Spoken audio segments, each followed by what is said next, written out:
1, 2, 3, on.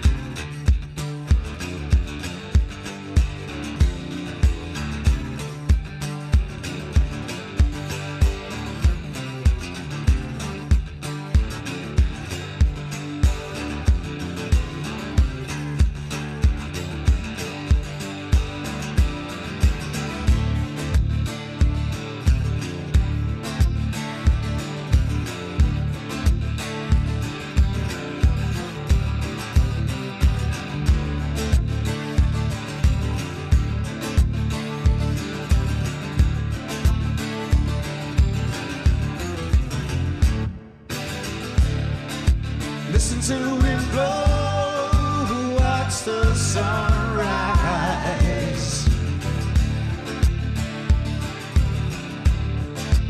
Running the shadows, down to love, down to lies. And if you don't love me now, you'll never love me again. I can still hear you saying you'll never break the chain.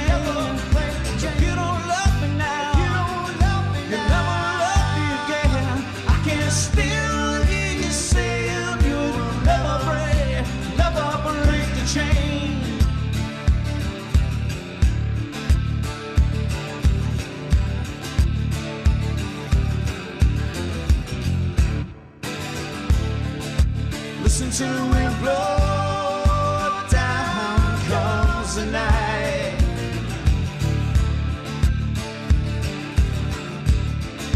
Running the shadows, down to love, down to lies.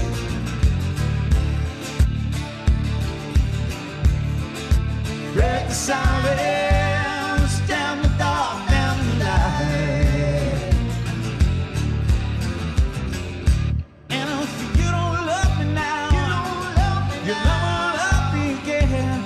Still hear you saying you'd never break the chain. If you don't love me now, you'll never love me again. I can still hear you saying you'd never break the chain. If you don't love me now, you'll never love me again. I can still hear you saying you'd never break the chain.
Well done, the Daisies. And we'll get some more from the Daisies later on. Welcome to the Post Bar here in Airdrie. We're back. Now, I know you've been waiting a long time for tonight's guest. Tonight's show is sponsored by Puro Pizzeria in Airdrie. So thanks to them. And make sure you try them out. Lots of great stuff in there. My guest tonight, as I said, we've been waiting for a long time. You know him from Gary Tank Commander, Still Game, River City, especially River City, you lot. He's right here, right now. Paul G. Corrigan, how you doing, Paul? I'm alright, mate, I'm alright. How are you? Thanks for having me, sorry for the wait. No, I'm so good. It's not your fault. Well, it's not my fault. How have you been? Alright, aye, not bad. I mean, all things considered. It's been quite a year, hasn't it? It's been a mental year. It's flew in right enough, to be fair, but Do you know, that's one of the things that surprised me is because a lot of us have been stuck indoors is how quickly it seems to... That's 2 birthdays a lot of people have spent in lockdown. Yeah. When you think, you know... Aye, totally. I mean, when you see, like, you know, on the news, it's like, that's a year since lockdown. You're like, wow, really? I know. That's mental. It's scary. And it's almost like, you know, they're starting to ease it here and there, but I feel a wee bit nervous about it because I'm getting used to lockdown. I know that's weird, but you start getting used to a situation that you're put in. I think it's been a strange year, but lots to talk about because there's lots been happening in this past year. Yeah. But I want to take you back, as I do with all my guests, and find out how you get started in the business and a wee bit about your background, where you're from. So, Right. you know, am I right in saying you're from originally View Park? View Park in Uddingston. Yep, that's what Oh, I'm you'll from. know that famous... Do you know what I love about View Park? Is they've got a takeaway there, and it's called Shat-In. Shat-In.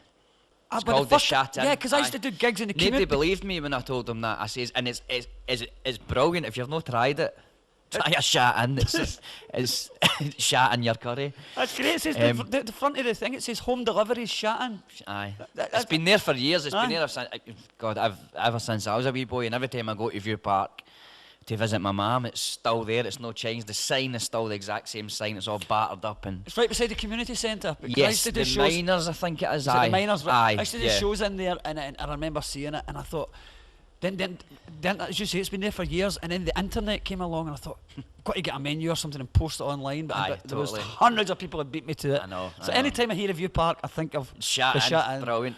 So try that, but try Puro Pizzeria first in Airdrie, because they're our sponsors. Anyway, yeah, tell us about life in View Park growing up.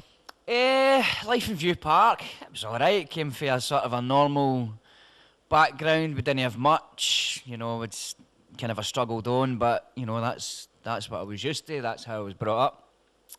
I went to St Gabriel's Primary, St Columbus after that, and then we moved up to the Gas Flats on Old Edinburgh Road. To start with, I was really quiet and shy because I had a stammer. I still do have a stammer, but it's not as bad as what it used to be when I was a wee boy. When I was a wee boy, it was terrible. I used to have to sing to my mum to get my words out.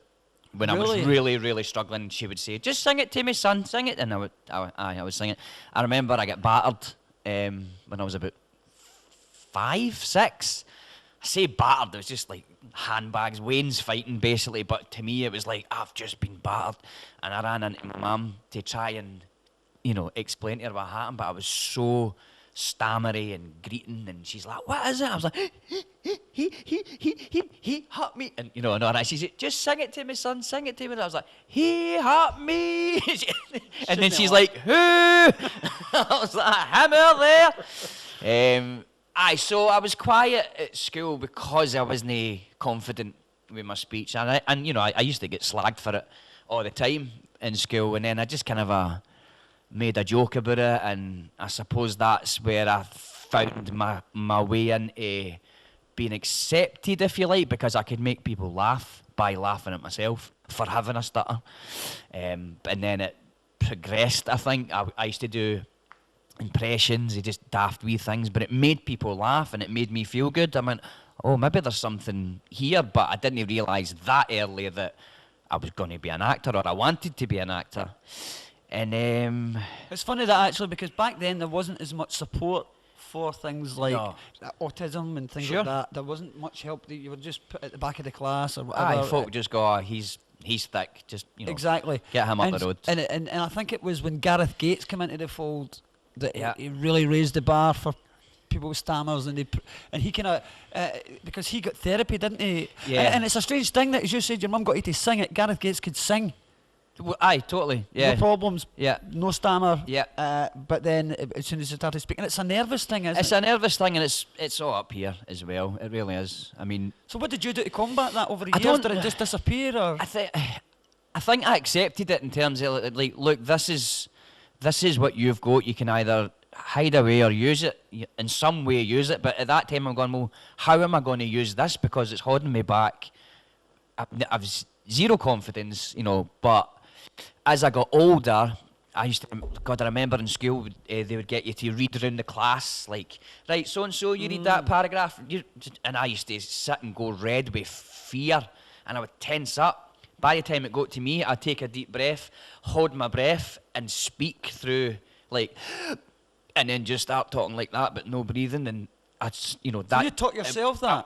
I taught myself that, but I was really rigid, and it was just stressful. I was knackered after it. And does it still resurface in stressful situations? It's happening now, but I can hide it better, It's just nerves. Because we're focusing it's on just it as well. Because we're focusing on something. I'm starting to relax a wee bit now into the interview, but at the start. Look, everybody's like that about me. It's the same, Paul. And read-throughs, God, as an actor, the first day you do a read-through around a table, I still hate it to this day. I hate it to this day, but I get the script like maybe a week in advance. Maybe I shouldn't be saying this, but I'll get the script early so I can read it for myself and be familiar with it. So when I'm reading it, I'm not reading it for the first time. Yeah. It's all highlighted. It's all ready for me to open and read and That's perform. An incredible challenge for an actor. But I suppose I'm quite lucky because I can learn lines really, really quick. I don't know how I do it. I just seem to remember them. So I can get ready to script really soon. And once I've get ready to script, I'm fine. It's weird. I spoke to Robin Lang about that. Uh-huh. About this. I said, that's one thing. I'd love to do acting. I really want to do acting. You're right? kind of doing it now with your interviews. Well, even your music, it's a performance. It's a place you go where you feel, I like it here. This is cozy. This is me. I'm happy. But when you come down to, I know exactly what you mean. Weird. Because when I was 14, I was a magician, and when I read about magic and stuff, one of the things that I read was a magician is an actor playing the part of a magician. And that sums up exactly what you're saying. Yeah. It's the world's a stage and all that. But one of the things for me that would, and I used to love drama at school, and I would go to dramatic. I was always in the chorus and amateur dramatics and stuff. Never ever did any lead stuff. And my problem was don't think I could ever remember the words. And Robin, the script, and Robin Lang said to me, he said, it's just like learning a song. He said, for you, when you learn a song, you're learning the lyrics from start to finish. He said, and then there's a rhythm to it as well. Like if you get something that's written by a really good writer, it's a joy to learn and it's a joy to speak because there's a rhythm. It's almost like a rap, almost, but no quite. But there's a rhythm. There's a full stop there for a reason. There's a hyphen there for a reason. It's all a rhythm, and once you get used to that, it took me a wee while to get used to that, but once you get into that, it's just... That gives me an understanding now of watching, again, do you know the movie The Irishman? Yes. Have you seen it? I have seen it, aye. Brilliant Twice. movie, Love and brilliant actor Stephen Graham's in it, who's dyslexic. Right, okay. Who's, again, we're talking about these challenges for actors. Here's a guy that can't read or write, but he's learning scripts. His wife helps him with the scripts. Yeah. And he's overcame that, and what a fantastic actor. He's incredible. Really incredible. See, I thought I was dyslexic, but I wasn't. I just had a stutter. But again, but you kind of get used to these things to go, oh no, it's no that, it's this, and you use it. For The Irishman, I was watching the making of The Irishman. Can't remember the actual terminology for it, but when Martin Scorsese was watching the small screen and he was watching back a scene that Al Pacino was doing, Scorsese's doing this and conducting the words. Wow. Right, and that just again. That would help me. I would love it if a director did that. But I would love that. It was like, what you just said that to me now. I wondered why he was doing that. It was almost like he was conducting music. And it's kind of what you were just talking about. Aye, totally. There is a rhythm to it, and if you can find that yourself, great. But if you can't, then phone Scorsese and get him to give you something like that. But yeah. Tell me how a script's written for somebody like a Scottish actor, because let's take River City for instance, and your line is something like something Scottish. It's like is it written like that? No. How much freedom does the actor have to say? Well, to play with that, if you know what I mean. It varies. I was lucky when I first joined the cast to play Stevie. I think I was only meant to be in it for like an episode or 2 or 3 episodes just to wind Raymond up behind the bar because he was getting somebody in to look at the bar or build an extension, and then the wee woman looks out the road and sees like a bunch of junkies playing, and she's like, oh, maybe this isn't a good place to build a conservatory or whatever it was at the time. And so I just went in and spoke like a wee Ned, if you like, and they went for it because I didn't have that much lines. But after a couple of weeks or something, my agent phones me and she says they would like to write this part to be a, like a regular. I thought, great, I am absolutely up for that. But what I was doing before, the producers said, that's great if you just keep it as natural as that as you can. So for me, I was lucky. So when we got the scripts, just going back to what you were saying, it wasn't written slang or anything like that. So I would read it, learn it, and then would have a line run on the floor, like in the tall ship or wherever it was, and I would just say it how I would say it. And the director at the time, because there was loads of different directors, the director at the time would go, aye, that's fine, we'll keep that. Or could you maybe change it a wee bit? And I'll say, aye, that's fine. So I was lucky in terms of I didn't have to say what was written on the page word for word, because some writers get quite precious about that. And Well, it's kind of what you just said there. You said I. yeah. I wasn't. There was a fine line between I wasn't and was I wasn't. Depends the character you're playing. I suppose I was quite lucky because I was playing a wee Glasgow wide boy, so I could get away with it, I think. Because you need it to be real as well. Well, I think believable. that for me, I mean, I don't know. For me, when you're watching something and it's like a natural performance you're seeing, you're going, God, that's fucking brilliant, man. That's great. I'm not saying that's how I played it. That's how I kind of tried to play it. I tried to play it natural. I tried to play it real. I mean, of course, I was playing an ex-heroin addict, so I didn't want to offend anybody by playing it up too much or too. And I know heroin addicts. I just wanted to be as truthful to the actual genre of people. Do you know what I mean? Does that make sense? I didn't want to offend anybody. I mean, later on in River City, I had to do like an overdose scene, and I remember and the biggest big reaction for it. Folk loved it. They thought it was great. Folk hated it because it was too disturbing, and I totally get it, and that's good. I was gone for that.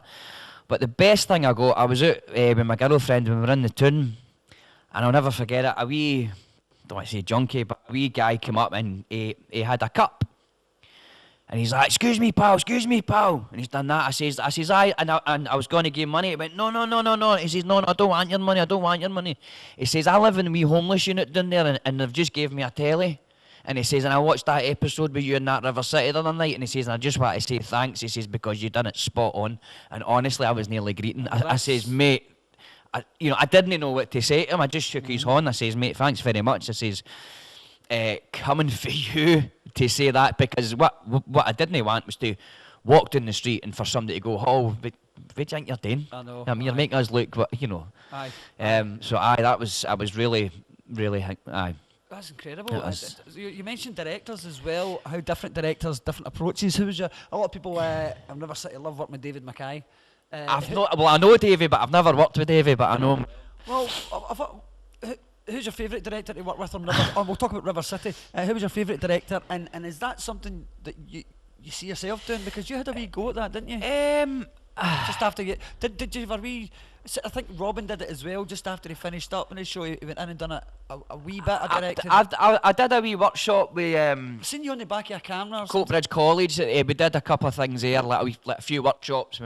Angie Darcy, my pal, and Alan McHugh. We did like a few just wee workshops with the kid. Funny show and all that. Aye. So best director. I mean, there is a few. I mean, the first director I worked with, Jim Shields. He was really good to me, and so I got on really well with him. Stuart Davids, excellent director. Mark McCarty, but for me, Mo Abatok. But for one that's close to me is my favourite would be Davy Heyman Jr. Oh, David, yes. Because he's got a really bad stammer as well, and really? he's really bad to this day. God love him, but he stands up in front of a full crew, full cast, and he directs everybody. He struggles through it, but he directs everybody, and he gets out what he wants to say. Nobody talks and what David's trying to say is this. No, he'll get it out eventually, and it makes total sense. He's an excellent director. So let's go back a wee bit further then. So we started talking about your school days. Yeah. Moving to high school and growing up, what was it? What were those years like? How did you actually find that route into acting? High school was I think it was first or second year. You're all nervous because you're new, and then you're in your third year and you start getting to know folk, and then that's when we started putting gel in their hair, like the wet look gel into the middle sheds and all that, and thought it looked great at the time, but looking back, man, oh my God. Oh my God. So, I mean, school for me kind of flew by, and my mate Chris, he was doing a music sort of a course at Coatbridge College, and he's now a DJ and all that. He's done really well, but me and him, we were both working in Light Buddies in Hamilton. It's a cake factory, and it's like just you on a conveyor belt, a big massive line, and it's just cakes gone by, and your job for 8 hours could be getting a SpongeBob out a bucket, a massive bucket of SpongeBobs, and just going like that on the cake as they pass. My mate Chris, he's on the other side, and he's speaking about Coatbridge College and how it's really good, and he says to me, "You're into all that acting shite, aren't you?" And I went like, "What?" He says, "You're into all the acting shite?" I went, "Well, I don't know, I've never tried it." He says, "I'm at college." He says, "They've got a theatre, they've got like a drama department." He said, "Do you want me to get my mum to write out the form for you and do all the bits and bobs?" I says, "Aye, if you want, why not?" So of course a few weeks go by and you forget all about it, and I'd put my mobile number on the sheet as well, which was in my pocket at work. A few weeks go by, SpongeBob, fucking... And I felt my phone buzzing. I was like, oh, because back then nobody really phoned you because they didn't have any money in their phone. And I went, SpongeBob, hello? He's like, hello, this is so-and-so for Coatbridge, the drama department. We'd like to see you for an audition. And I was like, oh, I'm working, pal. Sorry, I can't make it. And he went, okay, that's fine, bye. And they hung up. And I put the phone back in my pocket, and SpongeBob's. And I just looked up at the clock and I went, nah, I need to get out of here, man. And it was the type of place then, you weren't allowed to leave your post because it'd have a knock-on effect. So you had to put your hand up to the team leader and they go, what is it? I'm like, it's all right if I go to the toilet? You go, fucking hurry up. Like that. And you're like, geez, oh. So I went into the toilet, came back out, done my overalls, took them off, fucked them in my locker, and then made my way to Coatbridge. And I got to Coatbridge thinking, what am I doing? I've just lost my job on. No, my mum's going to get for heed. And there's a big queue of folk getting into a porta cabin to do the auditions. And I'm standing there, I've got butter in my fingernails, the jam, and, the icing and all that sort of fucking marzipan. And the queue's getting shorter and shorter, and I just feel myself getting really nervous. And I'm going, what am I going to do? I'll just go in and see what they say. So it was my turn to go in, and I walked in, like, hi, Paul Corrigan. He said, right, that's fine, off you go. And I just sat there and stared at them. And I went, well, what? And then he went, have you got a monologue prepared? And my response was, what's a monologue? I was clueless, I was right. And they just looked up and says, oh God. But one of the lecturers, wee Liz, was like, she took the time, she says, a monologue is a piece of text. Think about your favourite film or your favourite play and think about a speech. Reenact that speech. I went, oh, right, aye. Right, and I looked at him again, and he says, would you like 5 minutes? I went, I think I'll need about 10. I'll come back in 10 minutes. But I knew then, I had a feeling they kind of liked me because I was just no clue what I was doing, and I was honest about that. And I went outside, and I'm going, what the hell is, you see folk walking in, you can hear them singing and going, oh, and I'm going, what am I doing, man? My mum's going to kill me. And I thought, what was that film I was watching last night?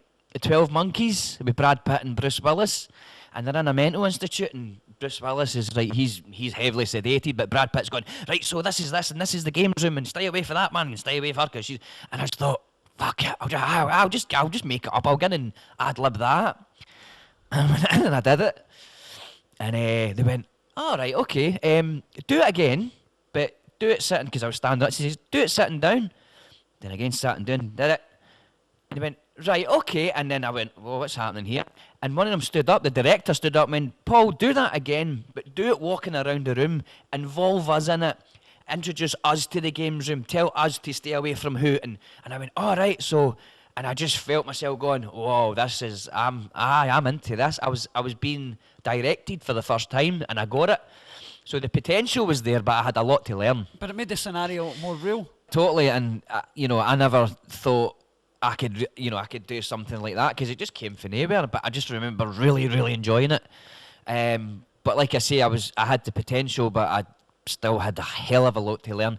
And they asked me to wait outside, and I came back in, and they, because they didn't have my mum's phone number or anything like that, they just says, look, Paul, we're willing to offer you HND acting course, which is the last year. It's the 3rd year. So they wanted me to go right up to the 3rd year. And I went, what does that mean? She says, well, it means you'll skip NC, HNC, and you'll just get right onto HND, and then you can get your diploma. And in my head, I'm going, what's a diploma? You don't want to ask it. But I was I'm like, just don't. a I said, monologue, don't. I guys, said, I'm don't not- you fuck it up. Don't. That's enough. Just, but then she explained, you'll basically jump up to 3rd year. And I went, do you know, if you don't mind, is it okay if I start from the beginning? Because when I came in here, I didn't know what a monologue was, and you told me, and I understood it, and then I did that. So I says, if it's all the same to you, I would like to start from the beginning. And he went, yeah, that's absolutely fine. And that's where I learned about the industry and directors, and I just the extra tools to help me along, really. So that's what I did. So I did 3 years at Coatbridge College, got my first job at the Citizens Theatre, and then I suppose I've just kind of worked on and off since then. So I've been quite lucky. I would like to think I've been lucky rather than, I've just walked into parts, because I haven't. It's hard out there. It's difficult. It's a difficult business to be in. Yeah. Thus, it's called show business, Yeah. which is a lot of people think it's all glamorous, and it's not. It can be. You could go a long time without work. Oh, and absolutely. And there's Been there, so much done it. competition as well. Yeah. And in Scotland, it's tough as well, particularly. But before we move on to the next segment, because there's some loads of stuff I want to talk to you about. Yeah. We have some random shout-outs for you lovely people watching at home. Who, Am I doing this have camera been- here? Yeah, this is your very own #1 camera. Hi, So you can I'm say John hello. McCarthy. And don't you wish your boyfriend was hot like me? Wee Johnny Watson, that's for you, pal. So here's some random shout-outs from Paul. So a big hello to Sally Ann Andrews. Hiya, pal. God, it's just like Panto, isn't it? Oh, no, it's not.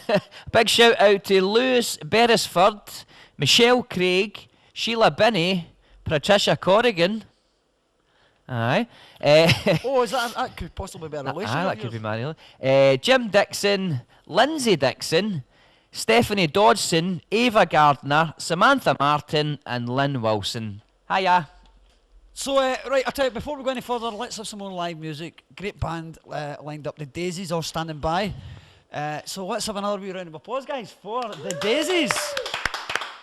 1, 2, 3, and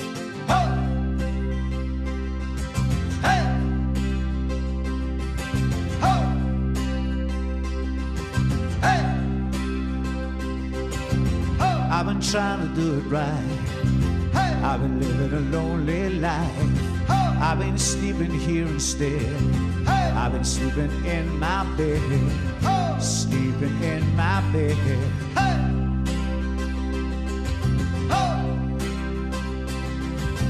So show me family, all the blood that I will bleed. I don't know where I belong.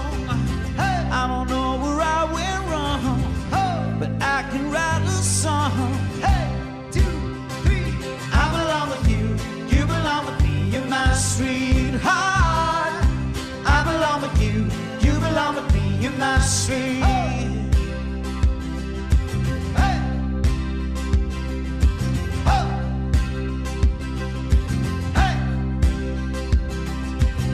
But I don't think you're right for him. Look at what it might have been. It took a bus to Chinatown. I've been standing on Canal and Bowery. She be standing next to me. 2, 3. I belong with you, you belong with me. You're my sweetheart. I belong with you, you belong with me. You're my sweetheart.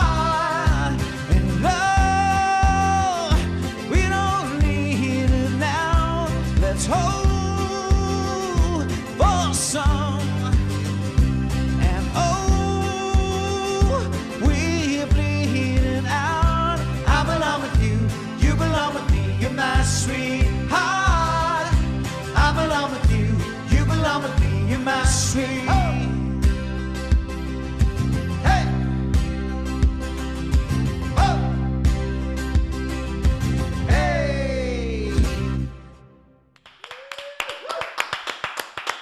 Thank you, Jerry and Johnny, the Daisies. And they'll be back for the next show. Well done, lads. Great band, eh? They're brilliant, absolutely brilliant. I seen the feet tap. I wasn't sure if you were just cold or if you were actually dancing because it's freezing in here. And It's a wee bit hillbilly. A lovely day outside, but a wee bit chilly inside because the pubs are all still shut here in Scotland. But hopefully soon be open again. You're looking forward to getting back for a pint? I can't wait. I was hoping I was going to get a fly one in here, but no. Oh well. No, it would be nice just to, because I was on the phone to my mate Frank Gallagher. Lenny Murdoch. He's, because he's vulnerable. He's not been out. He's been out for walks and he's had his jab and He's that. been shielding, isn't he? He is, aye. So, and I've met up with him a couple of times, like a socially distanced walk, and it's not the same. It's just weird, like. So we're looking forward to meeting up with him and sitting in a beer garden somewhere. And, Frank's a local boy. He's originally Coatbridge. Coatbridge, yeah. And of course, I think the next guest we have on will be Frank. When we do the next show, Frank is lined up to come on, and I'm sure you'll be looking forward to that because the fans have been going daft for Lenny. Oh, no wonder. He's a great character. He's my favourite in River City. When I had the boys on at Christmas, I had Stephen Purden, Jordan Young and Scott Fletcher on.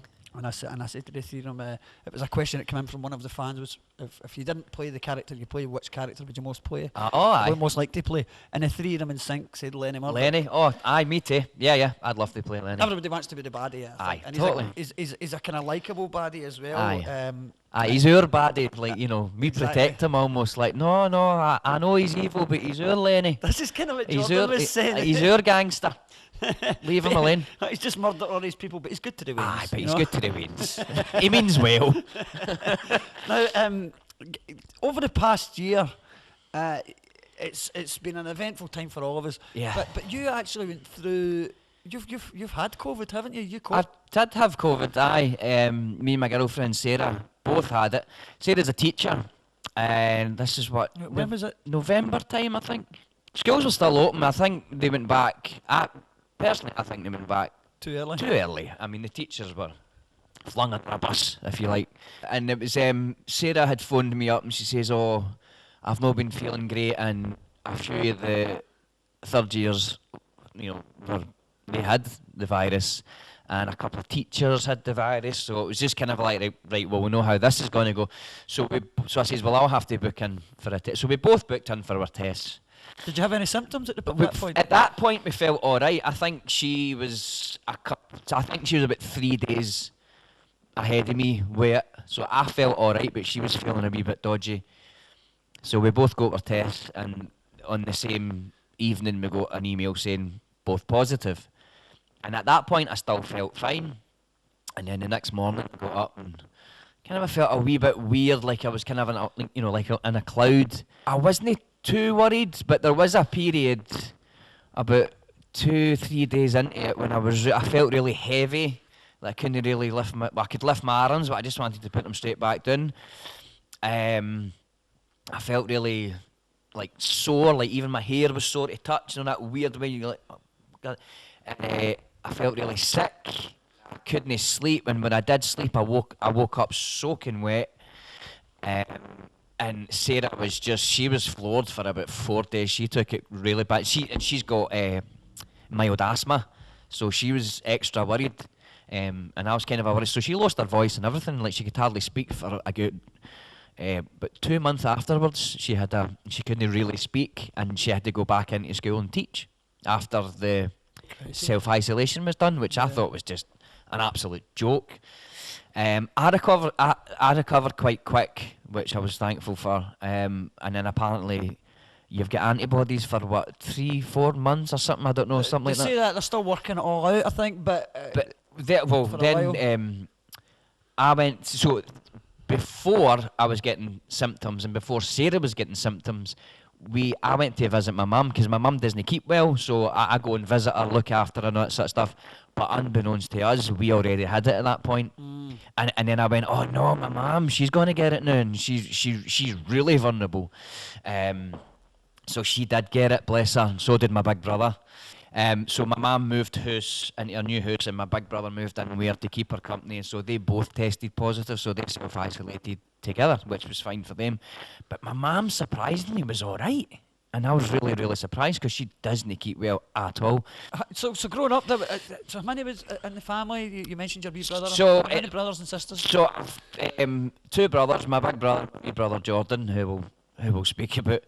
Me and my big brother have both got the same mum and dad, but when me and my big brother were young, my mum and dad split up, and then my mum met somebody else, and then had Jordan. So just the three boys. Okay, and how old? Jordan was 20, Patrick's 40, and I'm 37. Jordan was, he was a great wee guy. He was a great Wayne, and then, as he got older, his dad wasn't a very nice person. Treated my mum really bad, and it was just him, my mum, and my wee brother in the same house for years. So Jordan's upbringing wasn't great. Jordan's dad died when he was about 12, and Jordan was 12, and that was a kind of a start of the downward slope for Jordan. He would get into just all the wrong stuff. I mean, I thought he was just, doing daft things with his pals, but it was deeper than that. He wouldn't, and this is mental health, but Jordan would never speak about deep things unless he was really drunk, or and so Jordan was kind of in and out of school. My mum was really unwell at the time, so she couldn't take him, so he went to an auntie, and then things were complicated, and then he went to his gran, and it was just all over the place. So for a young boy growing up, it's just not normal for a kid. So Jordan's life experience was not a very good one, and he would take a lot of drugs to drown it out.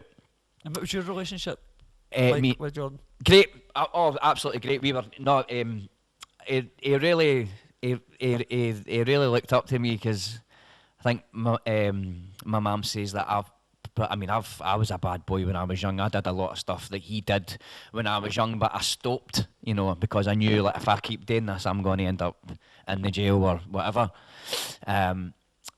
So my mum used to say, "Oh, he looks up to you because you've done well. You're the only one that's done well out of this shithole or whatever." So that was quite nice. And Jordan had another brother through his dad as well. So, and they were quite up to no good and all that sort of stuff. So he'd be in and out of the jail. His other brother, and Jordan came to live with me in Sarah because it was like a last chance saloon for him. This is when he was about 18. And me and Sarah, we took him in, and to look at Jordan, you'd think butter wouldn't melt, because he was just this wee kind of a cute, frail kind of a wee boy, but there was a hell of a lot happening up here, hell of a lot. So me and Sarah took him in, got him on his feet, got him on the brew, got him like a job seeker stuff, and I was trying to show him, look, I can, you can get jobs here, we can try and do this, try and do that, but for an 18-year-old, he was already too far gone. There was I thought I could save him. I says to Sarah, he's only 18, man, he's only a wee boy, we can save him. But I tried and I couldn't. He was kind of the longer he stayed with us, he started to come out his shell, and then that's when I really started to see the darkness. And I was going, oh fuck, right, okay. And I tried my best to help him through it, got him counselling, got him, all different meetings, but it was too late for him, as Jordan didn't know how to cope or how to deal with it, so he would just get out his face all the time. And for a young boy like that, I mean, he was taking that, the amount of drugs that would fucking knock out a horse, and he would just sit like, alright, fine, because he was that used to it, and that's a heartbreaking thing to see. So after he lived with me, I says, look, if you're going to be doing that, you can't be staying in my house, you know what I mean? It's not even my house, it's Sarah's house. And he just couldn't get his head around what he was doing wrong, you know what I mean? Because it's not as if he was smashing the house up or arguing with me and Sarah or being hard, he would come in, like he says, what, I'm not hurting anybody. I went, wee man, you've got that completely wrong. I says, you're breaking my heart when you come in like this, pal. I says, so there was all that. He couldn't get his head round what he was doing wrong and why he had to find somewhere else to live. I says, wee man, I can't do this. It's just, we spoke about this before you moved in. And this, don't get me wrong, he lasted a good 3-4 months and he was brilliant, excellent. But of course, the wee demon was still there for him. Unfortunately, but got yourself into a wee homeless unit for young folk, and obviously met folk similar background to him, and that that I feel guilty for that as well. But I know I did, like Sarah's dad and my whole family, everybody keeps saying to me, says, Paul, you did everything you could for him, so much. And I know I did, but at the same time I'm going, but what, and you can't live your life like that. But of course, so he was continuing with that, and I would see him every now and then in the street and stand and chat to him, give him a cuddle and tell him I love him. I says, look, we're here for you, anything you need, just pick up the phone, I'm here for you, pal. And he would come every now and then, and it would stop for a wee while because he didn't want me to see the state he was in. Then he would appear, and then he'd go away for a while, and then he would appear. And do you think he wanted help? I think he did want help, but I think what went on in Jordan's life was too much for him to maybe even for him to come to terms with or deal with. So of course there was all the I want to kill myself, this, that and the next thing, and I'm going, this is all during lockdown. This as is well, all during wasn't it? lockdown. But the icing on the cake was his other brother David got out the jail, and of course Jordan meets up with him again, and of course they're doing what they're doing. And Jordan's 20th birthday, I remember it as, it's a wee man's birthday the day he's 20, and Jordan was trying to get a hold of David so they could meet up and do stuff for their birthday. Of course, David's no answering his phone, so Jordan's phoning, and he's like, I can't get a hold of your David. So he goes to my big brother Patrick's house and says, I can't get a hold of David, and it's my birthday today. And he says, that's all right, wee man, I'll spend the birthday with you, and So him and my big brother spend the birthday, and then Jordan gets a phone call for David's mum to say that David had OD'd and died on Jordan's 20th birthday. Christ. And of course, Jordan, that was ice, and that was the final straw for Jordan. So 25th of May, so Jordan went right after the rails after that. I was on the phone to him about 2 days before he done it, and he was in bits, and he says, don't worry, he says, I love you, I love everything you and Sarah have done for me, and I was mad at you for when you chucked me out. He says, but I get it now. He says, I'm no mad at you. He says, I love you, and I says, what you trying to say here, kid? And I says, look, Jordan, I'm. So it was. Did you feel like he was trying to say goodbye? I think so.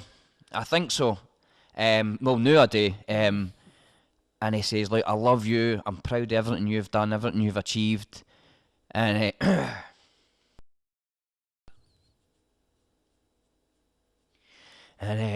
he says, don't worry, I'm not going to do nothing stupid. He says, I wouldn't do that to my mum. I wouldn't do that to you. I wouldn't do that to Patrick. And a couple of days later, he OD'd himself the same way that David did.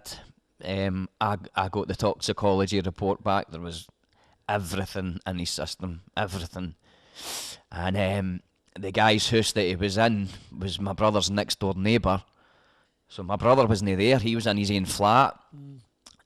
This guy woke up to find Jordan snoring on his couch, and then the guy, he's went back to sleep, and then he woke up again and Jordan was purple.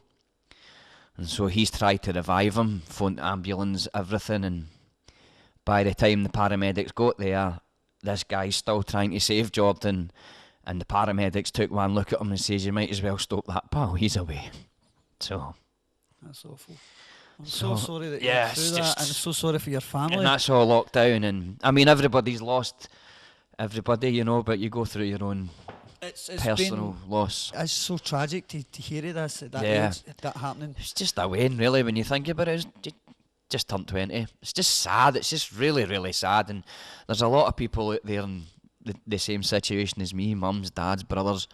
It's just incredibly sad. It's just such a tragic waste. Do you think that there's anything you can take from, anything positive that you can take from that that negative situation? I suppose listen more to the other person and really, really invest in them and go, look, are you alright? Is there anything I can do to help you? Rather than get angry and go, you can't do that in my house, you're going to have to leave, you know what I mean? What would you say to anybody out there that might be feeling like your wee brother was feeling? Just talk to somebody. It doesn't have to be a relative, it could be a stranger that you don't know. If you feel more comfortable talking to a stranger rather than somebody that you know, because you might feel like, oh, they'll judge you, or they'll tell you to shut up, or you'll get into bother. But don't suffer alone. Please just talk to somebody, because the help is there and you will get it. We'll be back straight after this. We all have bad days, times when we struggle to raise a smile. But for some of us, there are only bad days. Any one of us can experience low mood and suicidal thoughts. It might be your brother, your friend, the postman, your daughter, or it might be you. For some of us, life just feels too hard. But with help, things can change and we can have good days again. Speaking to a professional or someone you trust is the first step to feeling better. Let's talk.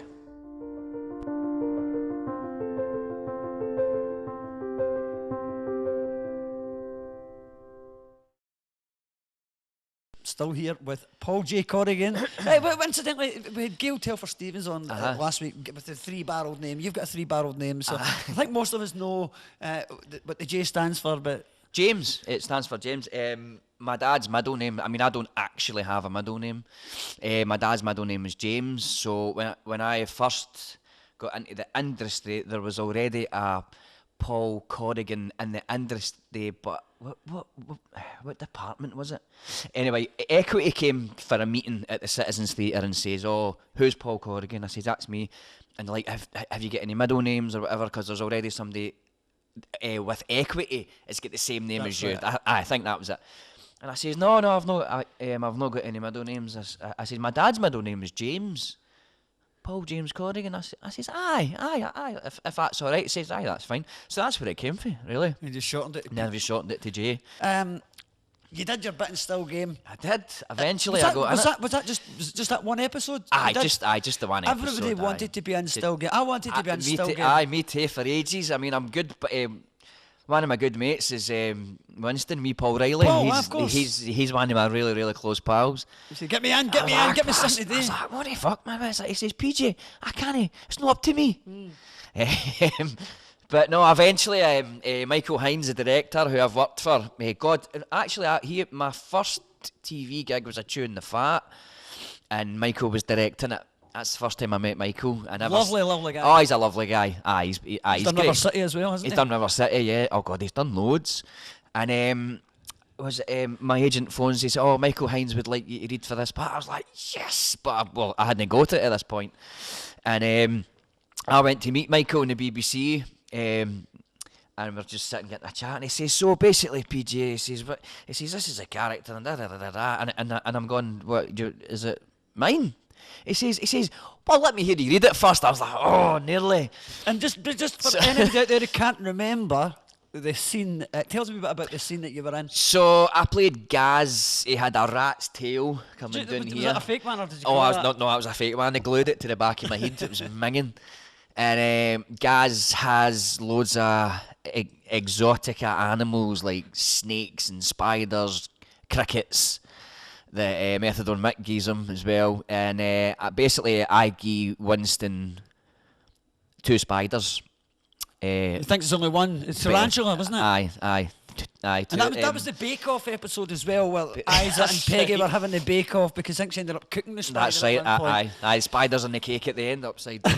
But it was a great role, and I thought I the loved character. it. It was great fun. I thought the character was very similar to the character you played in Scott Squad, which I Oh, aye, of I course. thought that was brilliant. Oh, the two broken legs. He's playing a character that's got two broken legs. He's laid up in bed, and Ken Beattie, the community constable, played by James Allen James, McCart, aye, who's aye. in River City at the moment. Aye. And he walks past and he sees through the window that you're in distress, and being the neighbourly cop tries to help out, unbeknownst to him that your character's a drug dealer. He's a drug dealer, aye. And of course, aye. Ken Beattie comes in and tidies up the room. And I get him to do my washing and everything. I was like, oh, mate. Well, basically, I shout him in. I'm like, help, help. And he's walking past the window.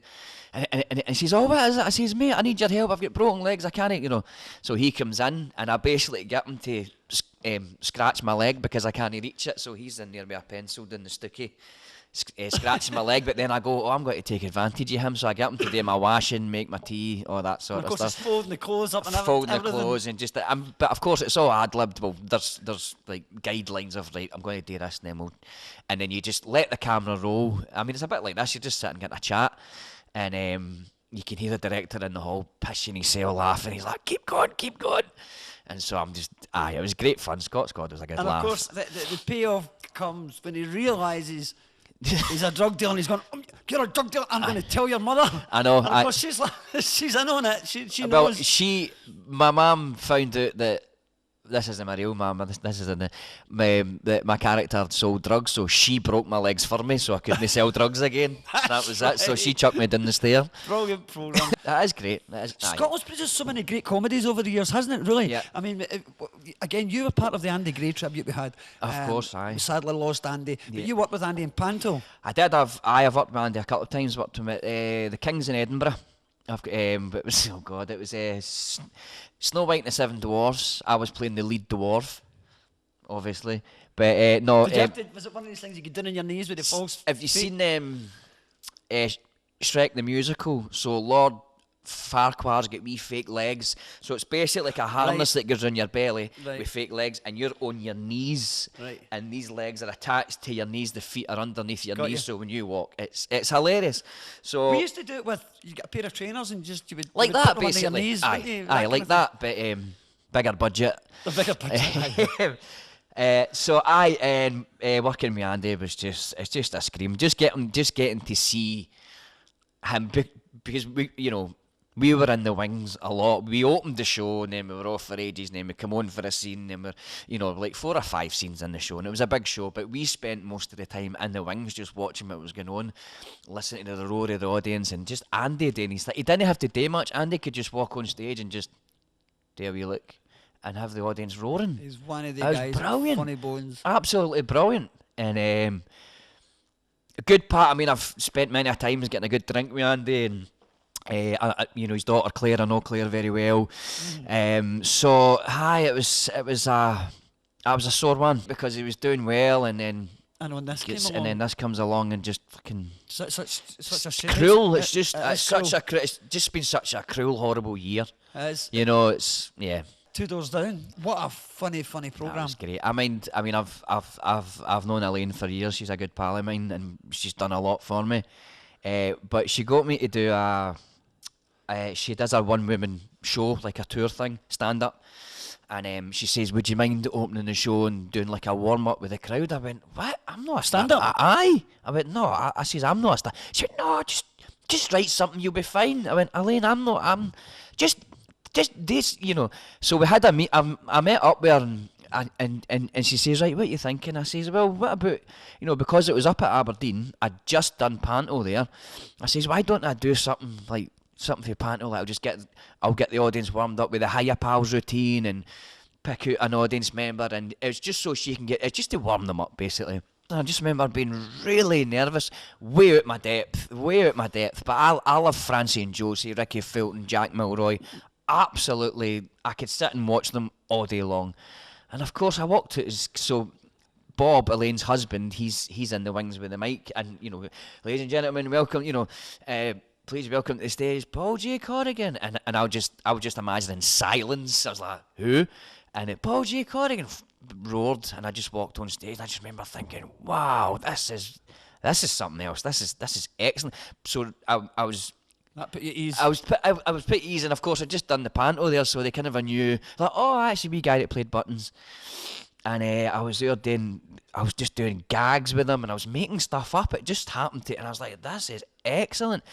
But also had that moment of, what if I just completely dry and I don't know what I'm doing? But I didn't. It was fine. I was just like chatting to this one, chatting to that one, and I just really, really, really enjoyed it. And then Elaine, of course, and then I introduce her. She comes on, and the place erupts, and she's like, oh, Paul G. Corrigan, everybody. And then I just walk off stage, man, rattling, honestly. But it was great fun. The good thing about being in part of an ensemble is if you do dry up or if you do that, you've got these people to back Somebody you up. can help you, but when you're out there on your own, it was weird. But no, because we're especially you, but you said you had that stammer issue as well. Well, that's Is the that a worry thing, in the back because of your it's mind? me.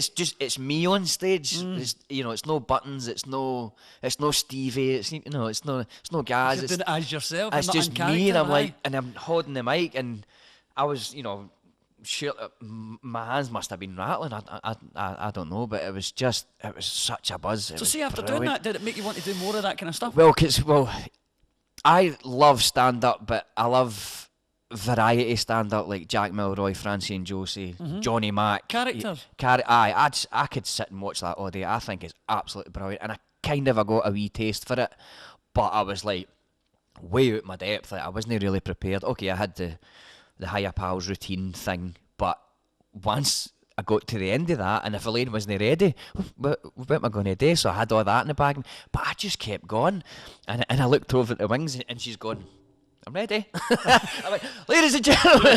You were enjoying it too I was much? enjoying it. I was absolutely loving it.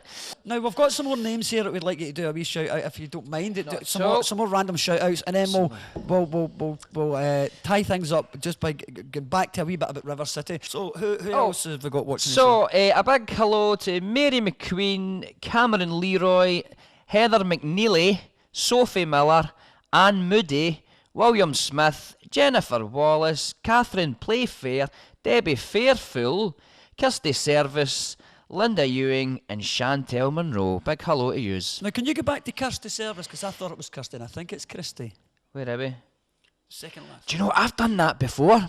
Like, see when I did panto and shout outs. Right. I think I've done that before.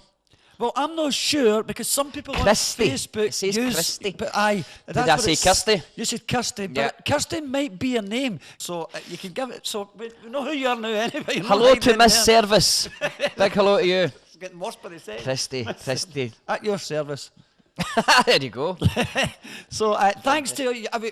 We can't shout out everybody's name, but thanks to everybody who are tuning in and who kept your tickets all this time. But just to wrap it up, just give your favourite storylines that you worked on in River City, because you were in quite a few. I was quite lucky because I managed to get through.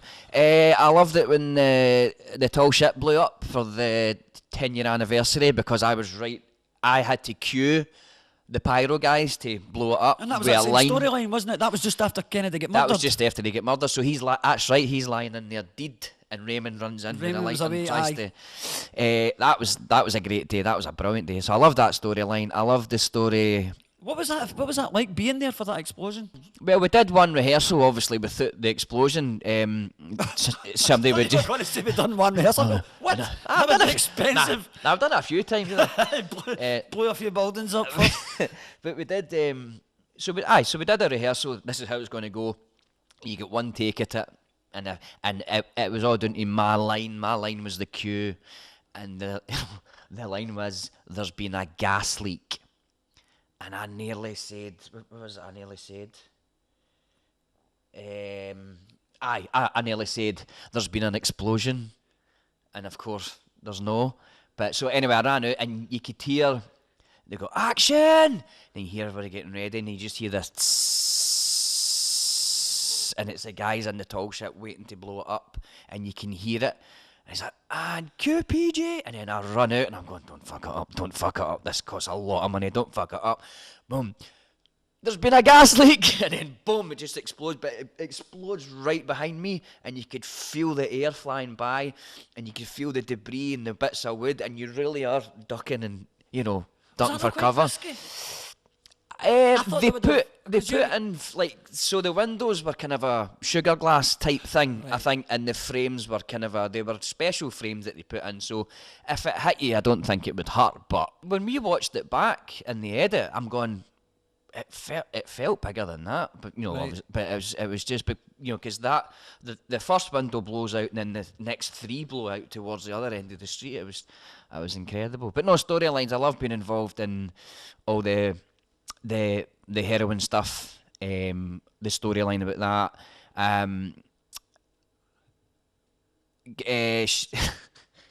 having an affair with Shell Suit Bob's missus, all that sort of stuff. Me and Kira, that was great fun to play. All the stuff with Stephen, all the fights with wee Stephen, Shell Suit. It's hard to choose one because I had so many good storylines. Who have you kept in touch with from the show? Quite a lot of them. Stephen, Kira, Scott, Jordan, Frank, who's one of my best pals. Some of the makeup girls, some of folk for costume, the directors, Martin McCarty. Quite a lot of them actually. Do Aye. you think is there room for Stevie to go back? I don't know. There's an open door there, isn't there? I think so. Well, Stevie's in the jail, so I mean, who knows? In Soapland, he's in the jail for. Oh, I've missed that storyline. So Oh, that was another one.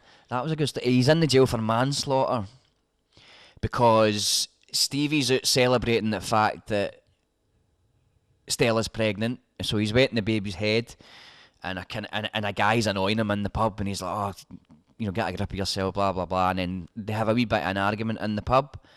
So I throw him out. And then I keep drinking, and then the pub closes. I go out the back door, and this guy's waiting for me. And he's like, "Oh, you think you're a hard man now?" And then he comes towards me, and I just punch him, and he falls, and I just walk away and leave him. I'm like, "Ah." But what happens is he falls, and he hits his head on the curb, goes into a coma. So he's in a coma for a while, then he dies. It's an accidental. So then I'm on the run. My character's on the run. Oh, I missed this. That was great fun to shoot. And then eventually Shell Suit Bob sticks me in, All right. tells the police where I'm at. So maybe So they Stevie come will and be back get one me. day for Shell Suit So Bob. maybe I'll get him back one day. I'd go back for that, definitely. I just get a wee man back. And yet, Stevie's over the years that he was in it, as you said, he was this heroin addict, and then he became he was a very likeable character. Yeah, it's a He was lovable funny rogue. at times. He was, Yeah. he was, and because he turned over a new leaf and he'd Yeah. find out seen error of his ways. But listen, we've been talking here for a lot longer than I Aye, expected I've to have you enjoyed it. here. It's been great. And I'm so sorry you're sitting here in the cold and with a kid on his nose. We're sitting freezing, chittering. I've got arms like corned beef. But it's been an absolute pleasure, and it's been Thanks so for having long. me, mate. It's been such a long time we waited to do this. The fans that have been, when is this happening? When is this happening? So finally we that's got round to nice. do it. That's But I nice. really do appreciate it, and I appreciate all the stories that you've told us today. Not at all. And I hope that maybe this time next year, further down the line, when we get live audiences back, everybody's dying to meet you. Aye, no, I would love that. I would absolutely love that. That would be great. Do it for an audience. Yeah, totally. So on that note, everybody, thanks for tuning in, and also thanks to our sponsors tonight. Paul's going to tell you who they are. Puro Pizzeria. Good pizzas. Thanks for watching, Love everybody. that. Good night from Cheers. me and from Paul J. Corrigan.